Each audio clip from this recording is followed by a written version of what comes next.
Hello viewers, संधान IAS academy के विशेष programme में आप सबका स्वागत है।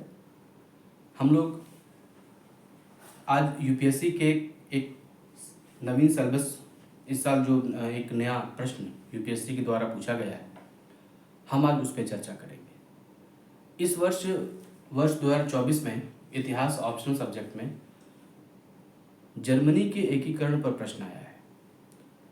इस एकीकरण पर जो प्रश्न पूछा गया है उसमें रक्त और लौह की नीति के अलावा कागज और स्याही का भी जर्मनी के एकीकरण में अत्यंत महत्वपूर्ण योगदान रहा, ये प्रश्न पूछा गया है।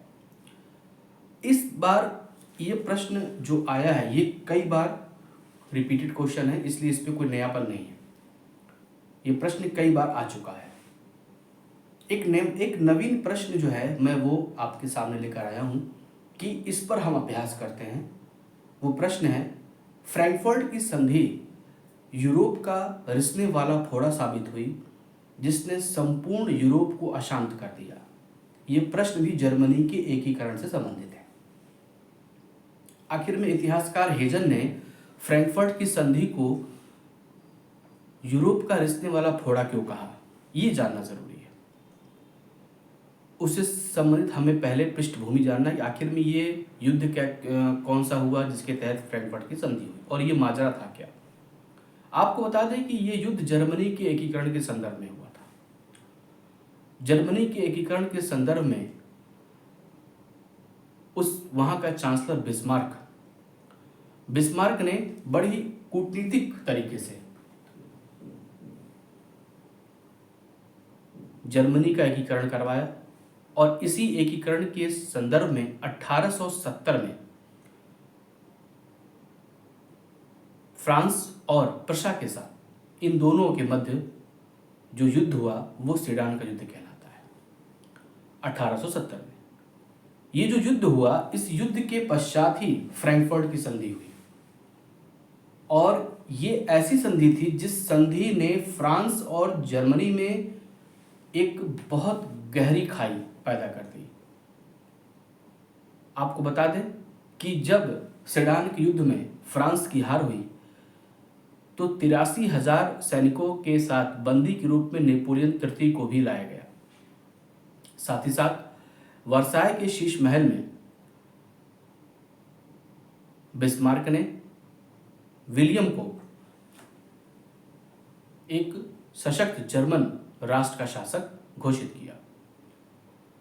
अब चूंकि यहां पर फ्रांस की पराजय हुई थी तो उससे 20 करोड़ पाउंड का युद्ध हर्जाना लिया गया और इसके लिए 3 वर्ष का समय फ्रांस को दिया गया। साथ ही साथ अल्सस और लॉरेन जैसे जो प्रदेश थे वो भी फ्रांस से छीन लिए गए। ये लोहा और कोयले के बहुत बड़े क्षेत्र थे। अब इन प्रदेशों का लेना, साथ ही साथ 20 करोड़ युद्ध का हर्जाना लेना, ये फ्रांस के लिए एक मन में एक बहुत बड़ी चुभन थी। आपको बता दें कि इस फ्रैंकफर्ट की संधि ने फ्रांस और जर्मनी इन दोनों को कट्टर शत्रु बना दिया। जैसा कि विक्टर ह्यूगो कहते हैं कि आज के बाद से इन दोनों देशों पर हमें कड़ी नजर रखनी पड़ेगी, क्योंकि ये निश्चित हो गया था कि अब भविष्य में अगर कोई बात होती है तो ये दोनों राष्ट्र जो कि है आपस में लड़ेंगे और इनके बीच जो है वो शत्रुता हमेशा के लिए पैदा हो गई है। अब इधर एक और फ्रांस जो था वो हमेशा बदला लेने की सोचता था और दूसरी ओर बिस्मार्क जो जर्मनी का चांसलर था वो हमेशा एक ऐसी व्यवस्था चाहता था जिससे फ्रांस को एकाकी रखा जाए, फ्रांस को एकांत रखा जाए और इसीलिए वो हमेशा गुप्त संधियों का दौर चलाता है। आपको बता दें कि यूरोप में गुप्त संधियों का दौर शुरू करने वाला व्यक्ति कोई और नहीं बल्कि बिस्मार्क था। बिस्मार्क ने ही सबसे पहले यूरोप में गुप्त संधियों का प्रश्न किया। उसका मेन उद्देश्य था फ्रांस को अलग थलग रखा जाए ताकि वो किसी को मित्र न बनाए और यदि वो मित्र बनाता भी है तो अपने आप को इतना सशक्त कर लिया जाए कि कल को फ्रांस के आक्रमण से बचा जाए। रक्त और लौह की नीति जो जर्मनी ने शुरू की थी, खासकर बिस्मार्क की जो नीति थी, वो बाद में शक्कर और बेर की नीति में बदल गई। आपको बता दें, यही जो अल्सस लॉरेन का प्रदेश जो जर्मनी ने छीना था, जिसके फलस्वरूप जर्मनी का बहुत तेजी से विकास हुआ, क्योंकि ये लोहा और कोयले का क्षेत्र था। दूसरी बात, 20 करोड़ रुपए, 20 करोड़ पाउंड जो युद्ध हर्जाना था, ये अंत में फ्रांस के लिए और संपूर्ण यूरोप के लिए नासूर बन गया। आपको बता दें, पेरिस शांति सम्मेलन में इसी वर्साय के महल में एक व्यक्ति भी मौजूद था, जिसका नाम था क्लीमेंशियो, जिसे फ्रांस में राजनीति का चीता कहा जाता था। वो इस संधि के समय मौजूद था, इस संधि के समय मौजूद था, और उसने उस समय 1919 में उसने जो फ्रांस का पराभव जो इस समय देखा हुआ था, उसका बदला लेने के लिए वो व्यक्ति 1919 में तैयार था।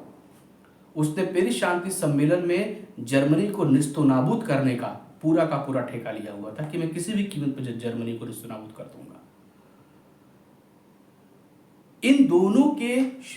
खासकर इस संधि के चलते फ्रांस और जर्मनी में जो स्थायी शत्रुता हुई, उसने प्रथम विश्व युद्ध को अवश्यंभावी बना दिया।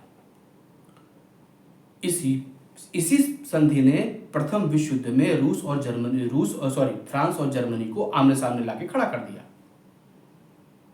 और फ्रांस अब बिल्कुल चाहता था कि वो जर्मनी को क्या करे, निस्तनाबूद कर दे, और अंततः वही हुआ। 1919 में वर्साय की संधि जर्मनी के साथ की गई, और इस संधि को कार्थेजियन संधि भी कहा जाता है। चर्चिल ने इसे पागलपन की संज्ञा दी थी। चाहे कुछ भी कहा जाए, इस संधि ने जर्मनी को पूर्णतः पंगु बना दिया था। तो ये एक फ्रैंकफर्ट का छोटा सा विषय मैंने लिया था कि फ्रैंकफर्ट की संधि आखिर में यूरोप का रिश्ते वाला फोड़ा क्यों साबित हुई। आपको इन्हीं तत्वों को लिखना है। Thank you so much.